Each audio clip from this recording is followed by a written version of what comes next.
तर ठाकरेंचे खासदार राजाभाऊ वाजे श्रीकांत शिंदेंच्या कार्यक्रमाला उपस्थित होते, त्यामुळे एकच चर्चा नाशिकमध्ये रंगली।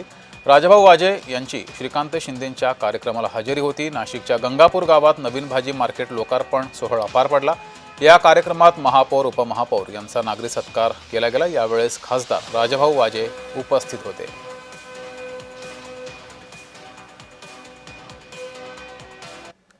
मला माहित नाही, माझ्याशी कोणी चर्चा केलेली नाही आणि माझा कोणाशी संपर्क नाही। आपण श्रीकांत शिंदेची आता काय चर्चा केली? तुमच्या पुढे रस्त्याने मी आलो, त्यांच्यानंतर मी आलो, मी आता हजेरी लावली। माझ्या निधीतून कामं होते, त्यामुळे मी हजेरी लावली। येण्या जाण्याला काही अडचण नाही, मी माझ्या विचाराचे ठाम आहे। माझे लोकसभेतील सहकारी वाजेसाहेब या ठिकाणी आहेत। वाजेसाहेब मगाशी बोलले की विचारांवरती जे आहे मी ठाम आहे।